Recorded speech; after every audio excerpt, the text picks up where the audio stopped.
Hello friends, आज हम discuss करेंगे प्याजे थ्योरी, प्याजे का सिद्धांत। एसटेट, सीटेट, यूपीटेट की बात करूँ तो एग्जामिनर प्याजे में से क्वेश्चन उठाता ही उठाता, बहुत ही इंपॉर्टेंट कंसेप्ट है, 2 से 3 क्वेश्चन उठा लेता है एग्जामिनर। तो देखते हैं क्या बताया था प्याजे ने। प्याजे ने अपने सिद्धांत का नाम संज्ञानात्मक विकास का सिद्धांत, थ्योरी ऑफ कॉग्निटिव डेवलपमेंट, जिसको हम कहते हैं ज्ञानात्मक या बुद्धि सिद्धांत भी कहा जाता है। ठीक है, प्याजे ने बताया था कि किस तरह से बच्चे का जो संज्ञानात्मक विकास होता है, किस तरह बच्चा बड़ा होता जाता है तो उसका बुद्धि सिद्धांत या संज्ञानात्मक विकास कैसे कैसे होता जाता है। ठीक है, तो प्याजे ने बच्चे की जो एज थी उसको डिवाइड कर दिया 4 पार्ट्स में, एज वाइज, कि इतनी एज तक कितना विकास हो जाएगा बच्चे का, अगली इतनी एज तक कितना हो जाएगा, अगली तक बच्चे का कितना जो संज्ञानात्मक विकास है वो हो चुका होगा, ये बताया था। तो जीन प्याजे ने अपने ही खुद के बच्चों पे ये एक्सपेरिमेंट करके देखा था और सिद्धांत दिया था। देखते हैं क्या बताया था।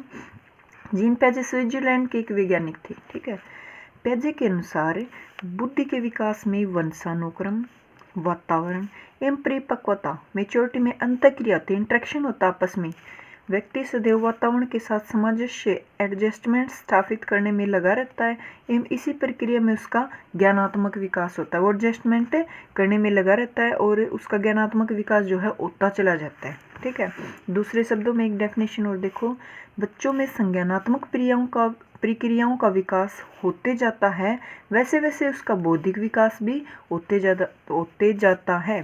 ठीक है, बच्चों में जो संज्ञानात्मक प्रक्रियाएं हैं जैसे चिंतन है, ध्यान है, सीखना है, समस्या समाधान की अक्षमता है, ये प्रक्रियाएं होती जाएंगी और उसका बौद्धिक विकास होता चला जाएगा, ऐसे बताया था प्याजे ने।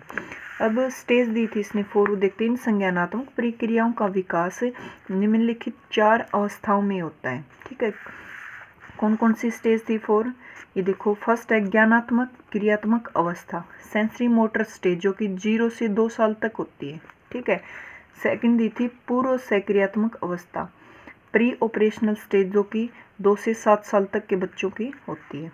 नेक्स्ट है मूर्त सक्रियात्मक अवस्था एंड औपचारिक या अमूर्त सक्रियात्मक अवस्था, जो कि मूर्त होती 7 से 11, अमूर्त होती 11 से 15 साल तक के बच्चों में। प्याजे ने 4 स्टेज दी थी, तो इनके नाम सीरीज वाइज एग्जामिनर जो है उठा लेता है कि सीरीज में लगाओ प्याजे की जो 4 स्टेज थी, फर्स्ट ये, सेकंड ये, थर्ड ये, फोर्थ ये, या फिर ऐसे डालेगा क्वेश्चन कि ये जो विकास है बच्चे का कौन सी अवस्था में हो चुका होता है, तो वो डिटेल से अभी पढ़ेंगे। ठीक है, अभी सीरीज याद कर लेना। नेक्स्ट देखो, इम्पोर्टेंट पॉइंट हैं कुछ, वो देखते हैं क्या हैं। ये सभी अवस्थाएं इनवेरिएंट होती, वे हमेशा एक निश्चित क्रम में होती, एक अवस्था को छोड़कर दूसरी में नहीं जा सकती। कह रहा है कि वो अवस्थाएं हैं ऐसे सीरीज में चलेंगी, ये नहीं कि फर्स्ट अवस्था को हम स्किप कर देंगे और सेकंड में बच्चा पूछ जाएगा, नहीं, पहले फर्स्ट में आएगा, फिर सेकंड में, फिर थर्ड में या फोर्थ में, एक अवस्था को छोड़ के दूसरी में नहीं जा सकते, ऐसे बताया प्याजे ने।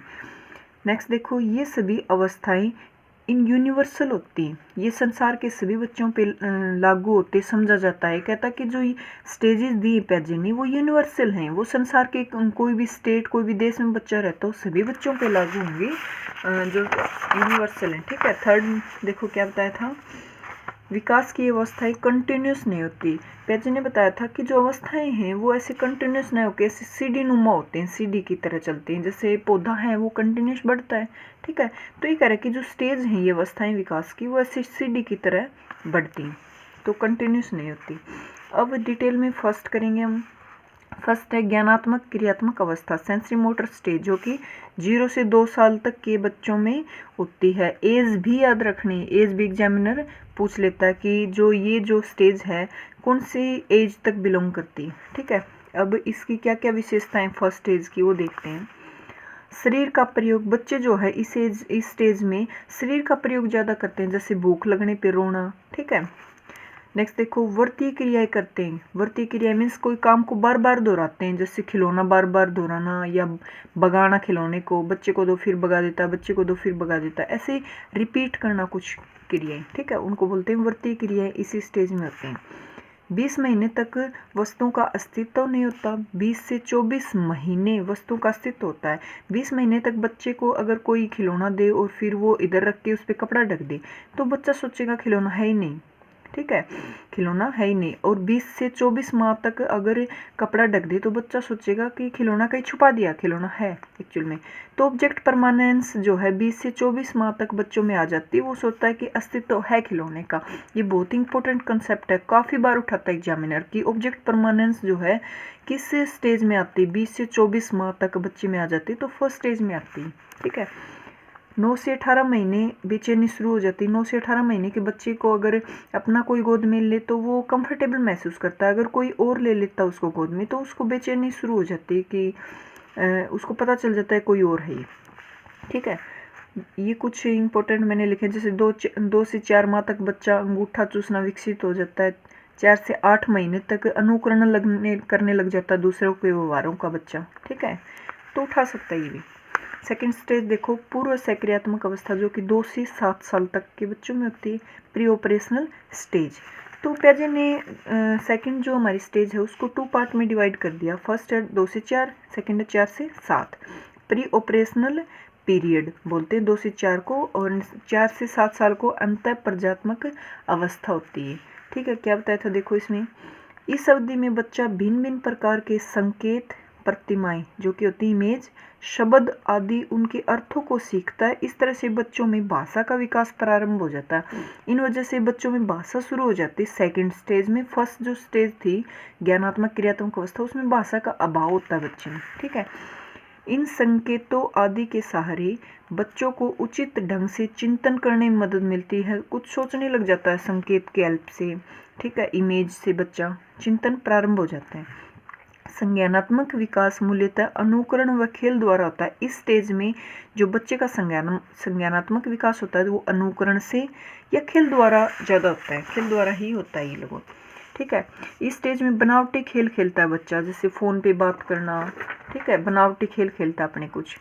न्यूमेरिकल एबिलिटी होती है, इसमें काउंट करने लग जाते हैं बच्चे। नो रिवर्स नहीं सोच पाते, जैसे मैं कहूँ कि स्कूल से घर 5 किलोमीटर, तो घर से स्कूल कितना होगा वो नहीं बता पाएंगे, रिवर्स नहीं सोचते। नो कंजर्वेशन, 2 गिलास में मैंने पानी डाल लिया, अब मैं इस लंबे वाले में डाल देती हूँ, तो बच्चे से पूछूं कि इसमें ज़्यादा तो इसमें ज़्यादा बताएगा, तो वो ऐसे नहीं सोचेंगे कि वापस डाले तो इतना ही होगा। नो कंजर्वेशन, ठीक है। रियलिटी, छोटा भीम इनको रियल लगता है, ऐसे रियलिटी ज़्यादा होती है कुछ भी। नो लॉजिक नहीं लगाते। इसी स्टेज के प्रमुख 2 दोष पाए गए हैं, ठीक है, एक है ईगोसेंट्रिज्म, एक है एनिमिज्म।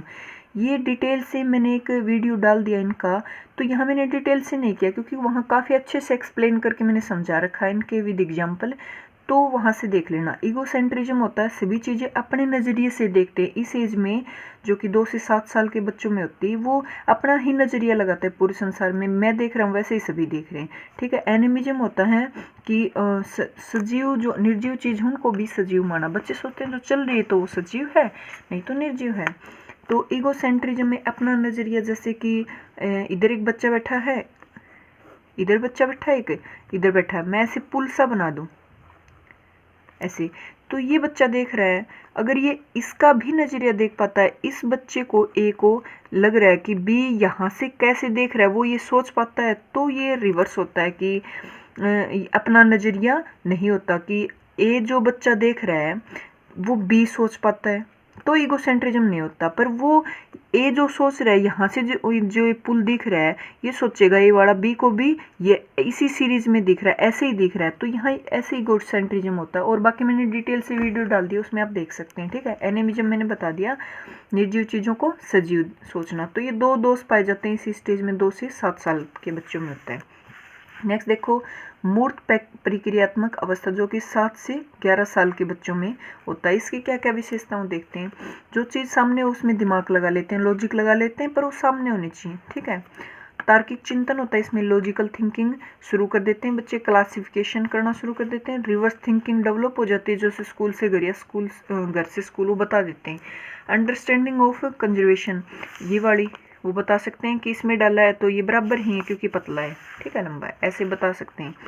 तुलनात्मक ज्ञान हो जाता है इस स्टेज में, या क्रम निर्धारण, ये भी पूछा गया है स्टेट में कि क्रम में ऐसे रखने लग जाते हैं, सीरीज का पता चल जाता है पहले छोटी बड़ी बड़ी 7 से 11 साल के बच्चों में। ठीक है, अब फोर्थ है औपचारिक या अमूर्त प्रक्रियात्मक अवस्था, फॉर्मल ऑपरेशनल स्टेज बोलते हैं इसको, 11 से ऊपर 15 तक होती है, 15 साल तक की।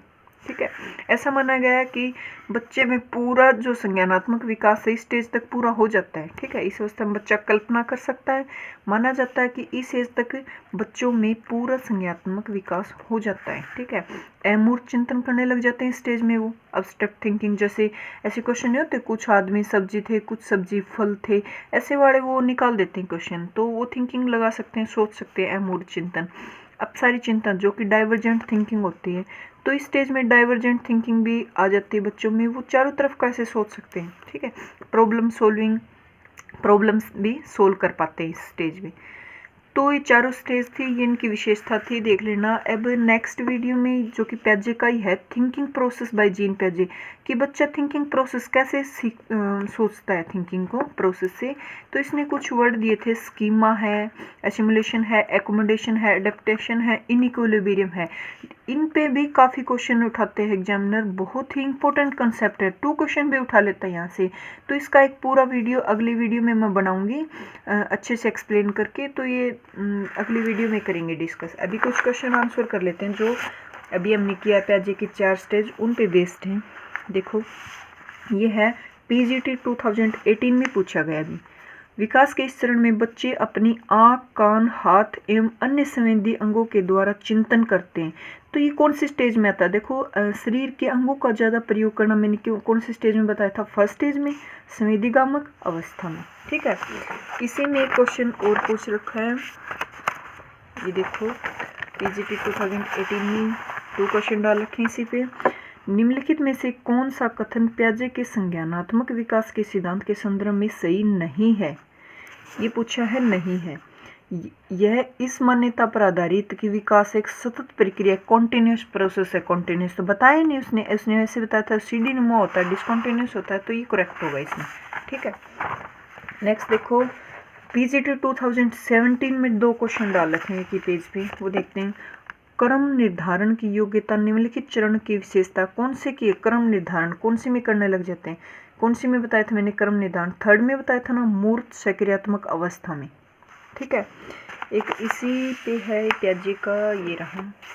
निम्नलिखित में से किस अवस्था के दौरान बच्चे में वस्तु स्थिरता, ऑब्जेक्ट परमानेंस विकसित हो जाता है? देखो, काफ़ी कंसेप्ट जो है इंपॉर्टेंट है, ये मैंने बताया था ना, फर्स्ट में 20 से 24 माह तक के बच्चों में ये वो हो जाता है, आ जाता है ऑब्जेक्ट परमानेंस। तो संवेदीगामक अवस्था जो फर्स्ट है, सेंसरी मोटर स्टेज। 2 क्वेश्चन डाल रखे इसमें भी।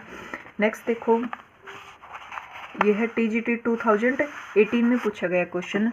दृष्टि से ओझल हो जाने के बाद मस्तिष्क से ओझल हो जाना किस विकासात्मक अवस्था की विशेषता है? फर्स्ट है, 20 माह तक तो बच्चा सोचता है कि चीज़ गायब हो गई, तो है ही नहीं, अब अस्तित्व नहीं उसका, तो ये फर्स्ट में आएगी, संवेदीगामक अवस्था में। अब देखो, टीजीटी 2019 में पूछा गया, दृष्टि से ओझल हो जाने के बाद मस्तिष्क से ओझल हो जाना, ये वही क्वेश्चन रिपीट कर दिया, किस विकास अवस्था का विशेषता? फर्स्ट की है, संवेदीगामक अवस्था की। ठीक है, अब एक क्वेश्चन है पीजीटी 2019 में पूछा गया, ये प्याजे के अनुसार निम्नलिखित में से कौन सी विशेषता बालकों के औपचारिक क्रियात्मक अवस्था से संबंधित नहीं है? औपचारिक मीन्स फॉर्मल लास्ट स्टेज, जो कि 11 से 15 वर्ष के बच्चों में होती है। तो नहीं का पूछा है। देखो, परिकल्पनात्मक निगमता तर्कता ही तो करते हैं इसमें, आदर्शवादी तर्कना ये भी होती है, स्थानिक तर्कना, स्थानों के ऊपर जो स्थान हैं, जगह है, उनके ऊपर तर्क लगाना, ये 3rd स्टेज में आ जाती है। तो ये 4th स्टेज की विशेषता नहीं, तो ये वाला करेक्ट आएगा। अमूर्त तर्कना, अमूर्त चिंतन करते हैं वो, एब्स्ट्रैक्ट रीजनिंग। तो ठीक है, तो इस तरह प्याजे ने 1 से 2 क्वेश्चन तो इसी पे डाल रखे हैं, और जो सिमुलेशन, अकोमोडेशन, इनइक्विलिब्रियम, वहाँ से भी 2-2 क्वेश्चन उठाते हैं। नेक्स्ट वीडियो में डिस्कस करेंगे वो डिटेल से। ठीक है, थैंक यू।